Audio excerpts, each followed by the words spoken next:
Doutor, primeiro eu quero dizer que é um prazer enorme conversar contigo. Obrigada por aceitar. Muito obrigado, é um prazer todo meu. Eu fico muito contente de estar podendo bater esse papo com você. Eu tenho certeza que muitas pessoas vão ser beneficiadas porque é um tema extremamente relevante para o momento atual, né?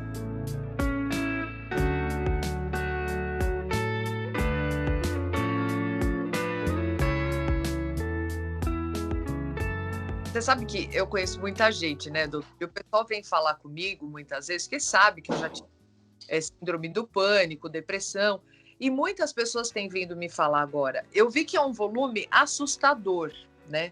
Eu não sei se a pandemia está deixando as pessoas assim, ou se a pandemia foi um gatilho para algo que as pessoas já tinham dentro de si. Como que o senhor percebe isso nesse momento? Eu acho que as duas coisas. Eu tenho dito que nós estamos vivendo a pandemia do coronavírus, mas a pandemia dos problemas emocionais, que já vinha elevado em termos de estatística, né? O próprio Brasil, ele é recordista em termos de ansiedade, ele lidera essa estatística e já vínhamos, então, com muitas pessoas sofrendo de ansiedade. Mas a pandemia do coronavírus, pelo impacto em termos de saúde pública, o impacto econômico, o medo de se contaminar, o medo de perder entes queridos, a preocupação com a questão financeira, econômica e social, trouxe muito mais problemas emocionais. Então, nós estamos vivendo, sim, um momento de pandemia dos problemas emocionais. Certo. Sabe que muita gente vem me falar assim, tem tanta gente pior do que eu, né, numa situação mais grave do que a minha, mas essa pessoa não tem depressão, não tem síndrome do pânico. E eu tenho. Por que que isso acontece comigo? Será que eu sou louco? Eu já ouvi muito essa pergunta de amigos, pessoas próximas. Queria que o senhor explicasse, doutor, para quem passa por isso nesse momento, o que acomete e o que é a depressão e o síndrome do pânico. Olha, muito boa a sua colocação. E quem tem a ansiedade ou mesmo a depressão, não quer dizer que esteja ficando louca e muito menos que seja uma fraqueza. Na verdade, tanto a ansiedade quanto a depressão hoje é extremamente comum e é um transtorno médico. Tem um aspecto neuropsíquico do funcionamento cerebral, mas também tem um aspecto psicológico e social. É claro que essa conjuntura social que nós estamos vivendo impacta em termos da ansiedade e da depressão também. Mas tem toda uma questão psicológica, particularmente de um padrão de pensamentos negativos e distorcidos. A pessoa em depressão, por exemplo, ela tem uma visão negativa de si, do outro e do futuro. A visão negativa de si é: não sou capaz, nada para mim dá certo, não sou bonita, não estou bem, não vai dar certo. A visão negativa do outro: o outro não me ama, não me compreende, faz exigências que eu não posso suprir. E a visão negativa do futuro: a minha vida não está legal e o futuro é nebuloso. E esse futuro nebuloso, ele passa, inclusive, a pessoa passa a ter uma desesperança. E a desesperança, inclusive, pode chegar no ponto do desespero, quando ela não vê saída. Isso é, claro, uma distorção e essa pessoa precisa muito de ajuda. Tem um aspecto também dos pensamentos negativos, distorcidos, catastróficos. Então, aí é ansiedade. Então, não vai dar certo, algo de ruim vai acontecer, vou me contaminar, vou adoecer gravemente. Então, são pensamentos catastróficos. E tem também o pensamento pessimista. Parece que tudo vai dar errado. E outro padrão do pensamento que incomoda muito é aquele padrão autocrítico, excessivamente autocrítico, normalmente ligado àquela pessoa perfeccionista. Ela dá muito resultado, entrega muito resultado, mas parece que nunca está satisfeita com o seu resultado. Qual é a consequência disso tudo? Ansiedade e depressão. E tem um aspecto neuropsíquico, que é do funcionamento cerebral. Isso é orgânico, isso é físico. Então, a gente precisa entender que ansiedade e depressão não é frescura, não é uma fraqueza, pelo contrário, é um transtorno médico e quem é portador desse transtorno precisa de ajuda, precisa de cuidado, de acolhimento, de apoio, de tratamento. É um sofrimento muito pesado e as pessoas recorrem muito à informação, porque quando está com depressão, a pessoa não sabe o que fazer, né? Ela fica assim desesperada. O que é isso? Eu não conheço, e se acha fraca para lutar. O que a pessoa pode fazer para sair do quadro de depressão? Então, primeiro é importante a gente lembrar dos sintomas, né? O que a pessoa com depressão e ansiedade vai sentir? Ela vai sentir aquela tristeza, a diminuição do interesse e prazer em diversas coisas da vida, ela vai sentindo um medo desproporcional, vai tendo intolerância às incertezas, uma preocupação excessiva, tudo isso, inclusive somado, no caso do pânico, a sintomas físicos, como palpitação, como tremores, como pensamentos de que vai perder o controle, vai ficar louco, ou vai morrer. Então, são sensações muito desagradáveis, como você disse, que gera um enorme sofrimento. E o que essa pessoa precisa fazer? Pedir ajuda. Pedir ajuda. Não deve ter vergonha desses sentimentos, não deve ter culpa desses sentimentos e não deve se desconectar e se isolar. Pelo contrário, deve ter a coragem de pedir ajuda, deve ter uma autocompaixão, que é a aceitação da sua própria humanidade e dificuldade, e deve gerar sintonias, e mais do que sintonias, vínculos com pessoas que vão dar amparo e sustentação. Por isso a importância de pedir ajuda. É verdade. E o senhor falou algo muito interessante, que é a humanidade consigo mesmo, né? É se abraçar e talvez aceitar, né, doutor, que é uma fase ali, mas que aquilo vai passar com a ajuda certa.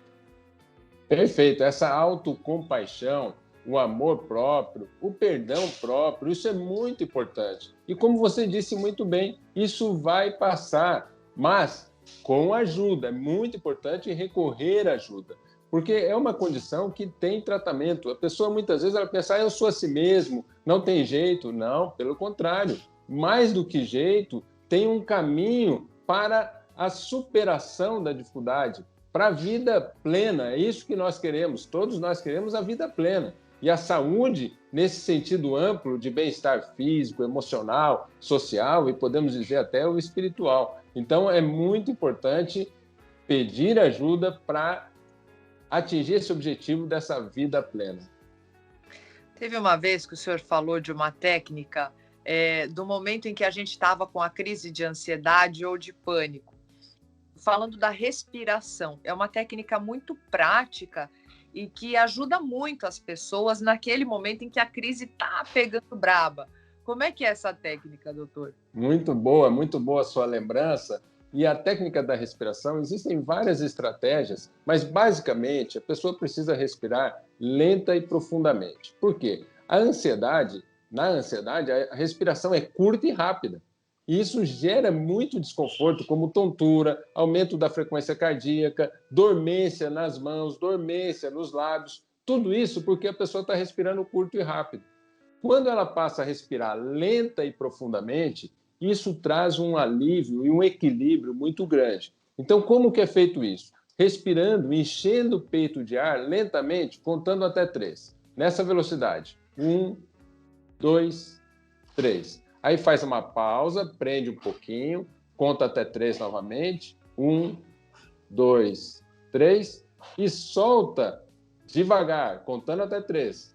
1, 2 e 3. E quando está soltando o ar, é um estado de relaxamento, porque a saída do ar é passiva. Então, vai relaxando e percebendo a saída do ar. Inclusive, nesse momento, tira o foco dos medos, das preocupações e foca apenas naquela sensação de domínio próprio. E é simples, né? Tá para todo mundo fazer, acessível, vamos dizer. É muito simples, acessível a qualquer momento e a qualquer lugar. Então, esse é outro aspecto. Muitas vezes a pessoa na crise de pânico, ela pensa, eu preciso estar com alguém, eu preciso ir para o pronto-socorro, eu preciso falar com alguém, mas ela pode estar bem com ela mesma e lançar mão desse recurso da respiração, que vai aliviar muito a ansiedade. Olha só, que bom. Também tem uma outra questão, que todo mundo que passa por isso começa a se privar de coisas que antes fazia e que eram normais. Dirigir, ir em determinados locais, a pessoa começa a ficar, entre aspas, com medo de fazer o que ela antes para ela era normal. O que o doutor recomenda quando vem esse tipo de pensamento? A pessoa deve ir, deve ficar em casa, deve enfrentá-lo? Esse é o pulo do gato para sair da situação de ansiedade, depressão e síndrome do pânico? Isso mesmo, é muito interessante a sua colocação e é muito importante a gente orientar as pessoas, particularmente as pessoas com ansiedade, que ela precisa se expor a situações temidas. Normalmente a pessoa faz o inverso. Só de pensar em se expor àquela situação, ela já entra em ansiedade. Isso faz com que a ansiedade fique se perpetuando. Então, a recomendação é se exponha. Não, muitas vezes é comum a expressão não tenha medo. E nós costumamos dizer, olha, vá com medo mesmo. É diferente.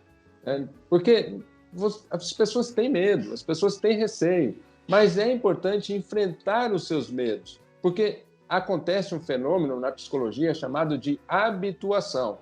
No primeiro momento, há um desconforto. A ansiedade está lá em cima. Num segundo momento, não é tão intenso assim. Num terceiro momento, é menos intenso. E a pessoa vai diminuindo a ansiedade progressivamente conforme se expõe àquela situação temida. Então, isso é bem interessante. Eu posso falar por mim mesmo. No início da minha carreira, eu tinha muita dificuldade de falar em público. E depois de tanto ser convidado para falar, fazer palestras e tal, agora flui com muita naturalidade e não tenho mais desconforto. Por quê? Fui me expondo a essas situações. Então, muitas vezes a pessoa pensa, não, tenho dificuldade de falar em público, não vou falar em público. Não, é o contrário. Vai com medo mesmo, mas vá. Quando vem aquele pensamento negativo, né? Tanto para o depressivo quanto para quem tem síndrome do pânico, o que a pessoa pode fazer? Como ela pode detectar esse pensamento negativo? Porque às vezes você está naquela nebulosidade, você nem percebe mais o que é negativo e o que não é. Como ela detecta e como ela faz a partir daí para tentar trocar esse pensamento e não desencadear algo pior? Por isso que é muito interessante, eu diria até agradável conversar com alguém que já passou pela dificuldade e superou. Porque ela sente na pele, ela sabe muito bem o que é a dor, mas sabe também qual o caminho da superação. Então, muito legal o que você colocou, e é isso mesmo. Primeiro passo, a pessoa com ansiedade e depressão, ela foca muito na emoção. Mas o que desencadeia a emoção? Medo, angústia, tristeza, é um pensamento negativo e distorcido que está na mente. Então, é muito importante identificar esse pensamento. O primeiro passo é identificar o que está passando na minha mente que eu estou ansioso, ansiosa, com medo ou angustiado. O que está passando na minha mente que está me deixando muito triste, que me frustrou demais. Vai buscar esse pensamento. Depois que você identificou isso, o passo seguinte é duvidar dele. Será que ele é verdadeiro mesmo ou é um pensamento distorcido? O nome disso, na psicologia, é pensamento automático negativo. É um nome complicado, mas só para a gente saber que é um pensamento que entra na mente sem você escolher. Ele vem. E você não precisa acreditar nele. Você pode duvidar desse pensamento. Depois que você duvidou, você vai criticar. Mas será que ele é verdadeiro mesmo? Ele pode ser uma distorção, um exagero. E, por fim, você vai elaborar um pensamento alternativo. Quando você consegue elaborar um pensamento negativo, é como você jogar água na fervura. Aquela ansiedade baixa, aquela tristeza alivia. Então, é uma técnica muito, muito eficaz e as pessoas devem aplicar e praticar. É como andar de bicicleta. No primeiro momento, dá uma desequilibrada, mas a hora que engrena, você passa a usar isso no seu cotidiano até sem perceber. Então, vem aquele pensamento negativo distorcido, dá aquela ansiedade ou aquela tristeza, você já vai identificar, você já fala para ele que ele não é verdadeiro e você já critica porque ele não é verdadeiro e elabora um pensamento alternativo. Eu vou pensar diferente. Então, essa técnica é muito interessante, é a técnica da psicologia cognitiva e que é muito eficaz, tanto na ansiedade quanto na depressão. Perfeito, doutor. Eu tenho certeza que quem está assistindo esse vídeo e está se sintonizando aqui, vai começar já a pensar diferente. Saber o que é importante é que isso tem saída, né? É um período, mas que se você for buscar ajuda, né, com médicos excelentes como o Dr. Carlos Henrique, que já tratou de mim, você vai sair dessa. Faça esses exercícios que o doutor está recomendando, que eles funcionam, e eu sou prova viva disso, né, doutor? E é muito interessante perceber toda a sua trajetória, a sua evolução, a sua humildade de pedir ajuda, de reconhecer que naquele momento precisa de ajuda, e agora o seu altruísmo, a sua solidariedade de levar esse tipo de informação para as outras pessoas. Então, eu costumo dizer que quando a gente está em dificuldade e estende a mão pedindo ajuda, nós temos a outra oportunidade de estender a outra mão para oferecer ajuda. E com essas duas mãos ocupadas, nós estamos sustentados.